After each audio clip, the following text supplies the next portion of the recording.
Can I call you Rose?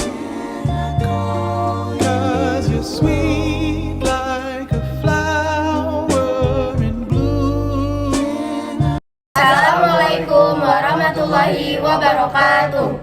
Hai semuanya, kita dari kelompok 1 ingin menjelaskan tentang alat pembayaran ekonomi internasional.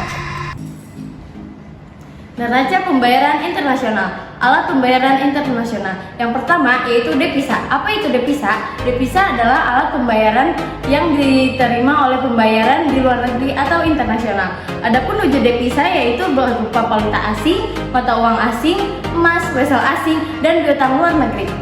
Yang kedua, fungsi devisa antara lain sebagai alat pembayaran antar negara, sebagai alat untuk mengetahui tingkat kemakmuran suatu negara, sebagai alat untuk mengatasi kesulitan ekonomi, dan yang terakhir sebagai alat untuk penentuan kekayaan.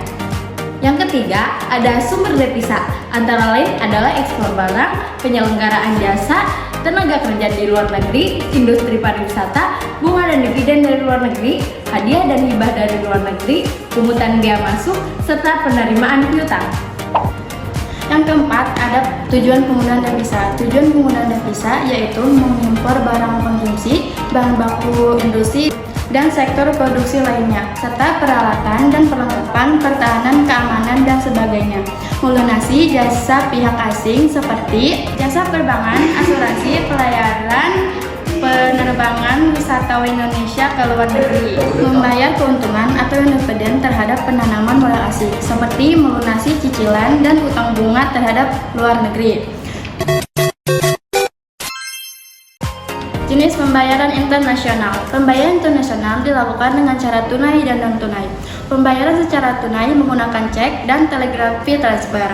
Pembayaran non-tunai dilakukan dengan cara open account, letter of credit atau LC, private confirmation, dan konsinyasi. Neraca pembayaran. Pengertian neraca pembayaran: segala transaksi yang dilakukan oleh suatu negara dalam hubungan ekonominya dengan negara lain, baik berupa barang, jasa, maupun modal, dicatat secara sistematik di dalam suatu daftar atau catatan yang disebut neraca pembayaran internasional, balance of payment. Jadi, neraca pembayaran adalah ikhtisar dari semua transaksi ekonomi internasional, perdagangan, investasi, pinjaman, dan sebagainya yang terjadi antara penduduk, penguasa individu, perusahaan, atau pemerintah dalam suatu negara dan produk penduduk luar negeri selama jangka waktu tertentu, biasanya 1 tahun, dan dinyatakan dalam dolar Amerika Serikat. Hai, di sini aku bakal ngejelasin tujuan dan fungsi neraca pembayaran internasional, yaitu sebagai bahan pertimbangan bagi pemerintah untuk mengambil langkah-langkah di bidang ekonomi, moneter, dan fiskal. Lalu yang kedua yaitu untuk mengetahui pengaruh hubungan ekonomi internasional terhadap pendapatan nasional, yaitu sebagai bahan pertimbangan bagi pemerintah untuk mengambil kebijakan di bidang politik perdagangan internasional.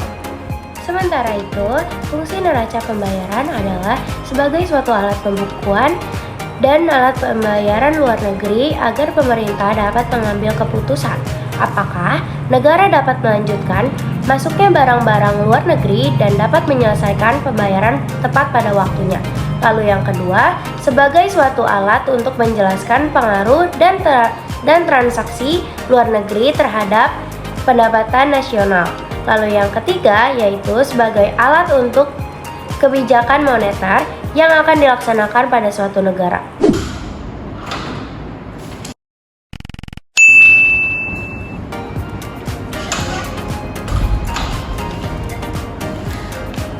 Komponen neraca pembayaran. Neraca pembayaran dibedakan menjadi 3, yaitu transaksi berjalan, menunjukkan transaksi barang dan jasa yang diproduksi selama periode tertentu.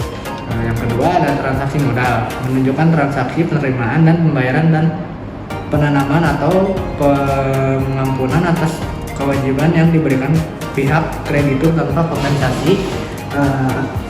berdasarkan kesepakatan kedua pihak serta transfer tunai berkaitan dengan akuisisi penjualan aktiva tetap oleh salah satu atau kedua pihak.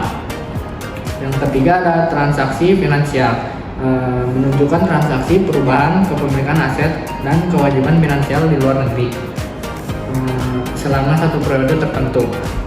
Komponen transaksi finansial meliputi transaksi dalam rangka investasi langsung, investasi portofolio, derivatif, finansial, dan investasi lain. Transaksi yang dicatat dalam neraca pembayaran terdiri dari transaksi debit dan transaksi kredit. Satu transaksi debit digunakan untuk mencatat transaksi yang mengakibatkan adanya kewajiban bagi suatu negara untuk melakukan pembayaran ke luar negeri. Transaksi debit menunjukkan aliran dana dari dalam negeri ke luar negeri. Transaksi kredit digunakan untuk mencatat transaksi yang mengakibatkan suatu negara menerima pembayaran dari negara lain. Transaksi kredit menunjukkan adanya aliran dana dari luar negeri ke dalam negeri. Terima kasih.